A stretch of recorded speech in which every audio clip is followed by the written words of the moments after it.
الحمد لله باسط الأرض بلا سند،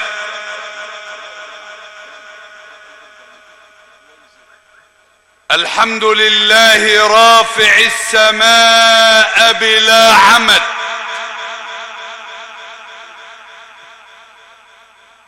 الحمد لله الذي لا يكافئه في حكمه أحد،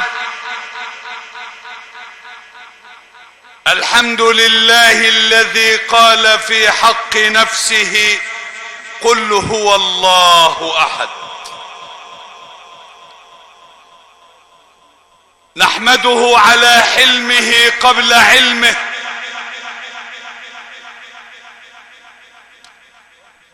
وعلى عفوه قبل قدرته، عز كل ذليل وغنى كل فقير وقوة كل ضعيف ومفزع كل ملهوف. من تكلم سمع نطقه، ومن سكت علم سره، ومن عاش فعليه رزقه، ومن مات فإليه منقلبه. لا يسأل عنه متى كان، لأنه خالق للزمان،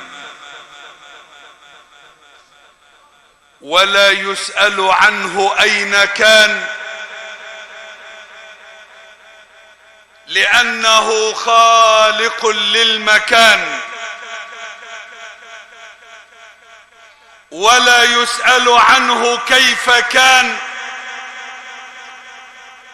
لأنه لا يحويه زمان ولا يحيط به مكان. يعلم ما كان وما يكون وما لم يكن، يعلم ما كان وما يكون وما لم يكن. لو كان كيف يكون كان، فهو على خلق المكان كان، ولا مكان لن يتغير عما كان.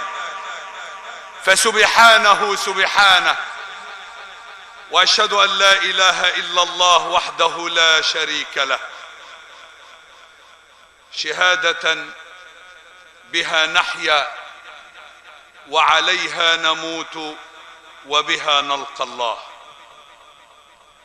وأشهد أن سيدنا وحبيبنا وعظيمنا وأستاذنا وطبيبنا محمد رسول الله صلى الله عليك وسلم. يا سيدي يا رسول الله، وبعد. شكر الله سعيكم جميعا، وأبدأ بقول الله تبارك وتعالى في الحديث القدسي: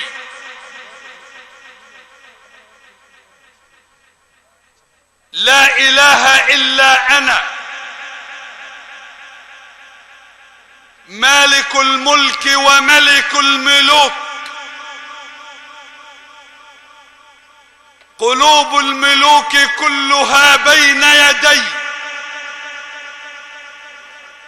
فإن العباد إذا أطاعوني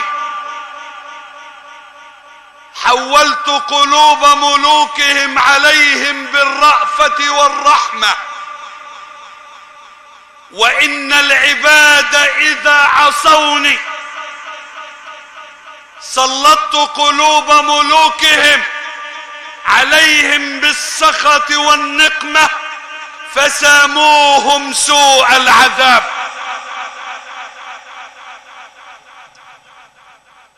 قدم لنفسك خيرا وأنت مالك من قبل أن تصبح فردا، ولون حالك حالك، فلست والله تدري، فلست والله تدري أي المسالك سالك، إما لجنة عدن، اللهم ارزقنا الجنة يا رب العالمين، أو في المهالك هالك والعياذ بالله. أحباب رسول الله صلى الله عليه وسلم، النبي صلى الله عليه وسلم يوصي معاذ بن جبل على وجه الخصوص، ويوصينا نحن المسلمين في مشارق الأرض ومغاربها على وجه العموم وصية جامعة مانعة كافية. كم نحن في حاجة إليها الآن. قال رسول الله صلى الله عليه وسلم: يا معاذ، أوصيك بتقوى الله وصدق الحديث ووفاء العهد وآداء الأمانة وترك الخيانة وحفظ الجوار ورحم اليتيم وكظم الغيظ ولين الكلام وبذل السلام ولزوم الإمام والتفقه في القرآن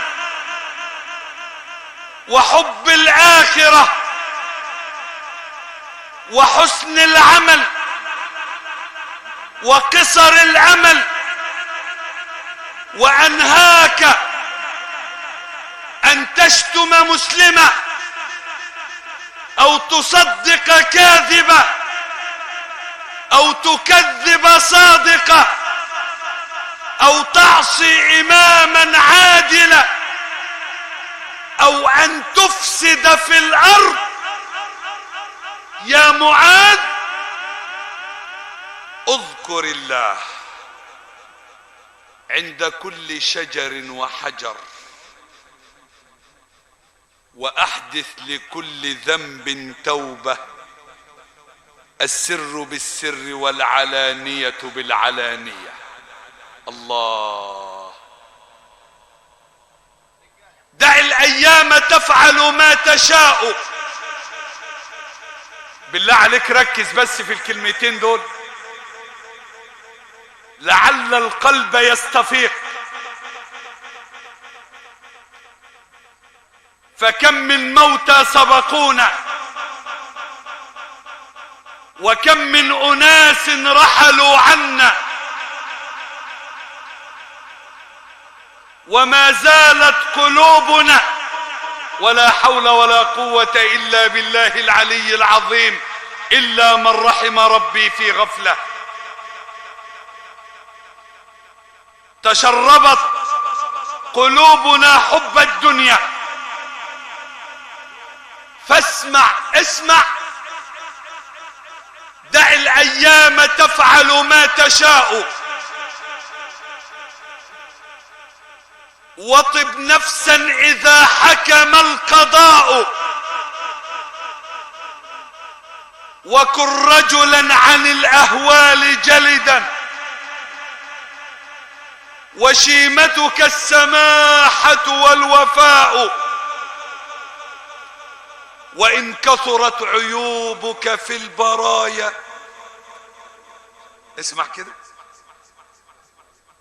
دع الأيام تفعل ما تشاء، يحصل اللي يحصل، كل شيء مقدر ومكتوب في علم الله الأزلي. تقلقل ليه؟ انت خايف على الدنيا ليه؟ انت بتظن ان انت هتجمع حاجة مش مكتوبة لك؟ انت مفكر نفسك انت هتتزاكى على الخالق؟ انت ما انتش عاوز تكون مع الله ومع سنة رسول الله رجل؟ اياك ان تظن ان الرجولة بمعنى الذكورة، لا، الرجولة صدق وثبات. مش اي ذكر يقال عنه رجل. رجال صدقوا ما عاهدوا الله عليه. هي دي الرجولة، ان تكون صادق، عمال بتكذب وبتتحايل على كل شيء، تكذب على الناس وتظن انك تستطيع ان تحصل على شيء غير مقدر لك. دع الايام تفعل ما تشاء، وكن رجلا اذا حكم القضاء.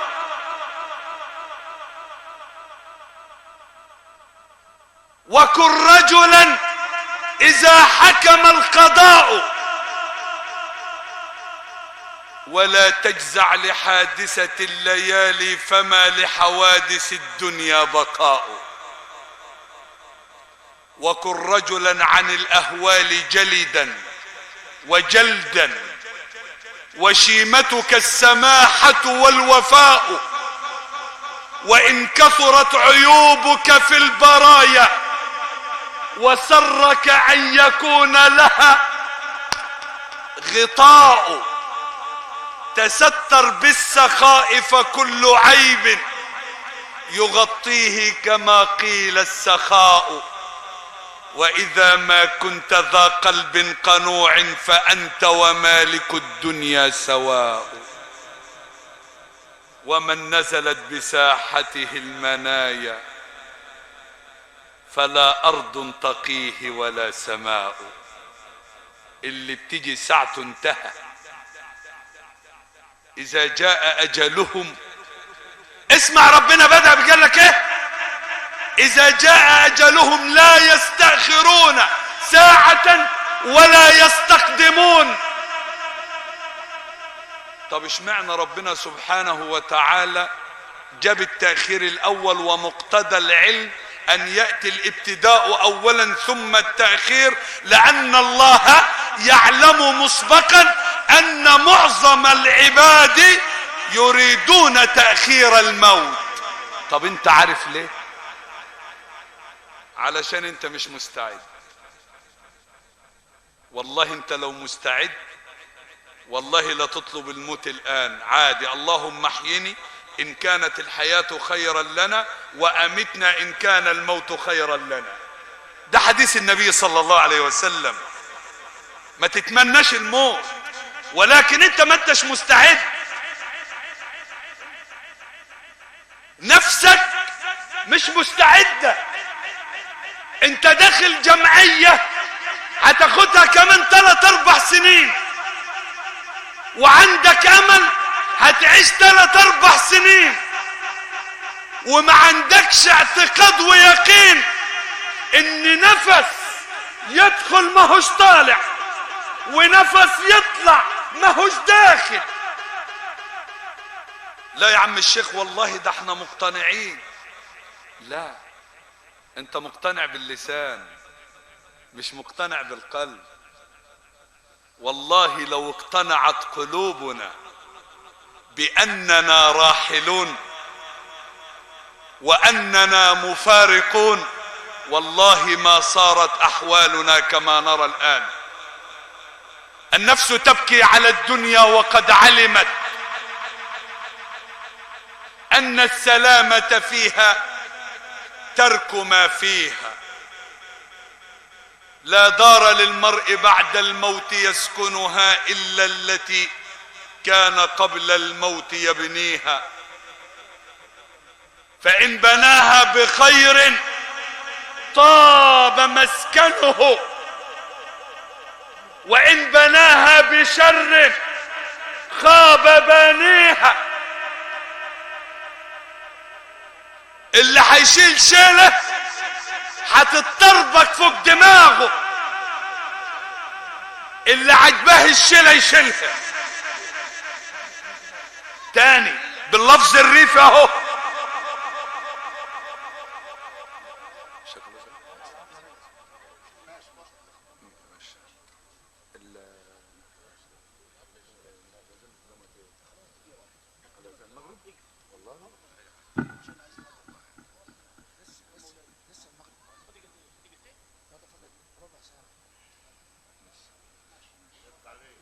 أموالنا لذوي الميراث نجمعها،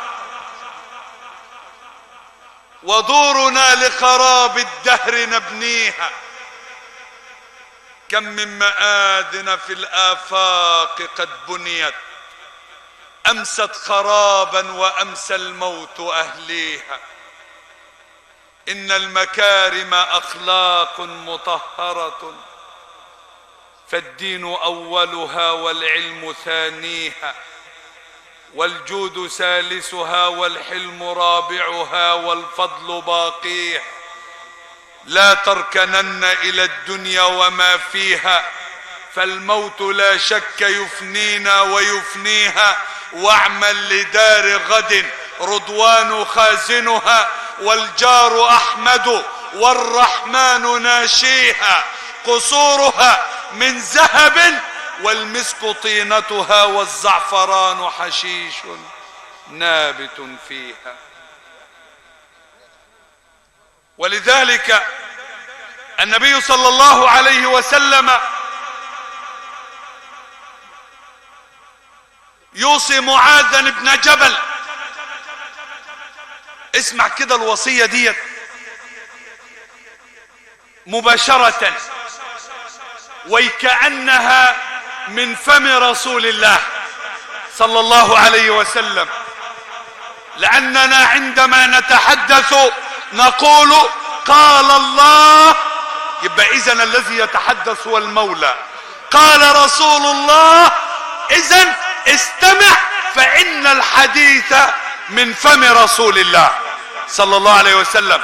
قال رسول الله صلى الله عليه وسلم: يا معاذ، أوصيك بتقوى الله وصدق الحديث ووفاء العهد وآداء الأمانة وترك الخيانة وحفظ الجوار ورحم اليتيم وكظم الغيظ ولين الكلام وبذل السلام ولزوم الإمام والتفقه في القرآن وحب الآخرة وحسن العمل وقصر الأمل. وأنهاك أن تشتم مسلما، وأنهاك أن تشتم مسلما، أو تصدق كاذبا، أو تكذب صادقا، أو تعصي إماما عادلا، أو أن تفسد في الأرض. يا معاذ، اذكر الله عند كل شجر وحجر، وأحدث لكل ذنب توبة، السر بالسر والعلانية بالعلانية. اسمع كده ماذا قال المولى تبارك وتعالى: أعوذ بالله السميع العليم من الشيطان الرجيم: ومن الناس من يشري نفسه ابتغاء مرضات الله. وشوف اللفظة دي، معنى كلمة يشري يعني يبيع ويقدم نفسه. ويا للعجب كلمات القرآن وبلاغتها. يشري بمعنى يبيع ويقدم نفسه لله، وهي مضادة لكلمة يشتري، مع العلم أن في اللغة العربية كلمة يبيع مضادها يبتاع، فيبتاع يعني يشتري، لقول المولى تبارك وتعالى: وشروه بثمن بخس، يعني باعوه. ومن الناس من يشري نفسه ابتغاء مرضات الله. طب انا عاوزك تتخيل حاجة كده بسيطة.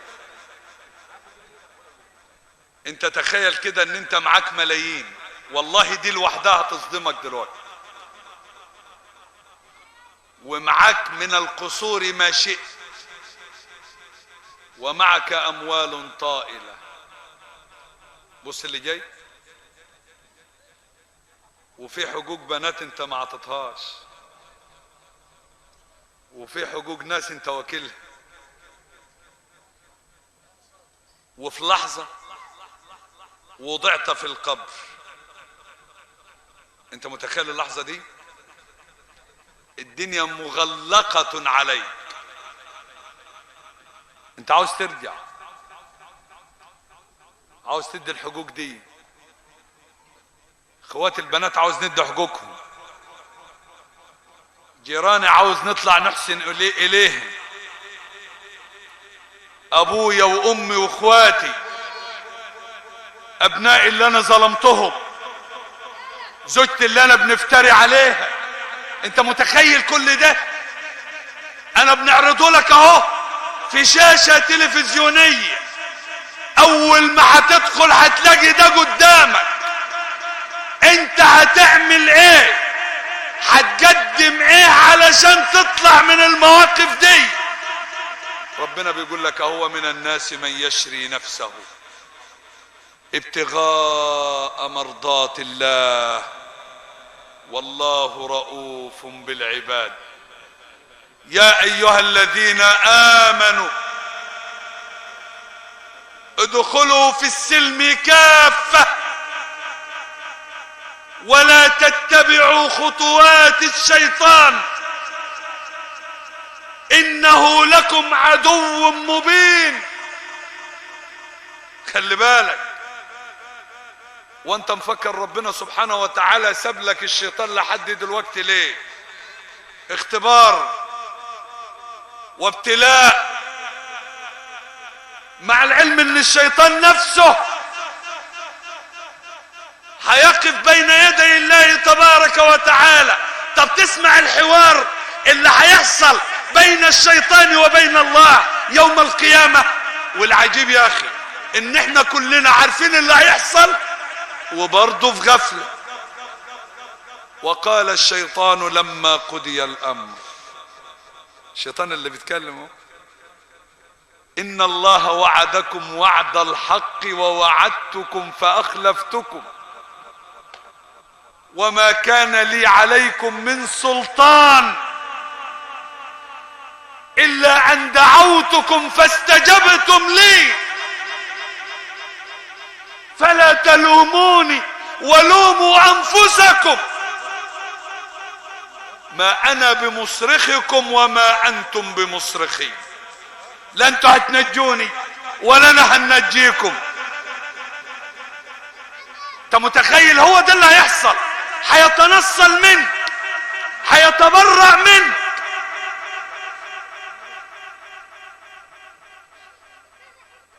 ولذلك ربنا تبارك وتعالى قال ادخلوا في السلم كافة. سلم يعني السلام، يعني الامان. كافة جميعا ولا تتبعوا خطوات الشيطان. انت ملاحظ ان ربنا ما قالكش ايه؟ ما قالش ولا تتبعوا الشيطان، لا، قال ولا تتبعوا خطوات الشيطان. ما وقفتش انت عند اللفظة دي. ليه؟ لان انت مستحيل تقول ايه؟ انا مستحيل ان انا هنتبع الشيطان، ده انا بنعبد الله لا اشرك به شيئا. ما احنا عارفين يا سيدي واحنا فاهمين ان انت بتعبد الله، وعلشان كده ربنا قال لك ولا تتبعوا خطوات، ما قالش ولا تتبعوا الشيطان، لان الشيطان له خطوات، له سبل، له طرق. الله، هو ربنا سبحانه وتعالى جعل الزنا وقال ولا تزنوا؟ لا، قال لك ايه؟ ولا تقربوا الايه؟ الزنا. يعني ما تقربش للحاجة اللي توصلك. انت عمال بتحب المال، هتوصل في النهاية ان انت هتعبد المال. يا عم الشيخ والله ما هنعبده. يا عم الشيخ لا، ده الدنيا هي بس اللي واخداني شوية. طيب وبعدين؟ يا نفس قد أزف الرحيل وأظلك الخطب الجليل، فتأهبي يا نفس لا يلعبن بك الأمل الطويل، فلتنزلن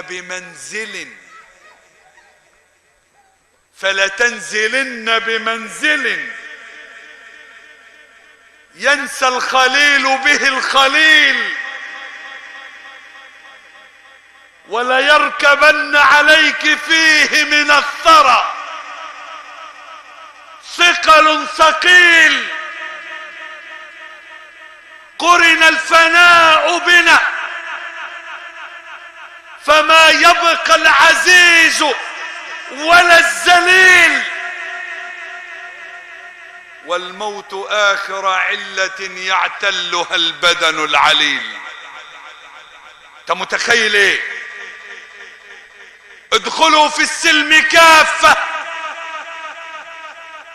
ولا تتبعوا خطوات الشيطان. تأكيد من الله إنه لكم عدو مبين، فإن زللتم من بعد ما جاءتكم البينات. طب اسمع الآية اللي جاية بتقرأ ازاي، اسمع كده. فإن زللتم، الحق قدامك اهو، وانت اللي بتزل عن الطريق، وانت اللي بتحيد عن هذه الاستقامة. فإن زللتم، وإن هنا شرطية لابد لها من فعل شرط وجواب الشرط.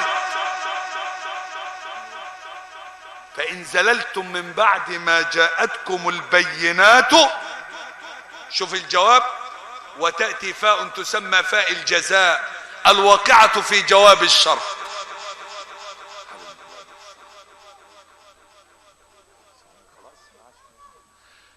فإن زللتم من بعد ما جاءتكم البينات فاعلموا أن الله عزيز حكيم. ولهذا إخوة الإسلام والإيمان، قدم لنفسك خيرا وأنت مالك مالك من قبل أن تصبح فردا، ولون حالك حالك، فلست والله تدري أي المسالك سالك، إما لجنة عدن، اللهم ارزقنا إياها يا رب العالمين، أو في المهالك هالك. شكر الله سعيكم جميعا، والسلام عليكم ورحمة الله وبركاته.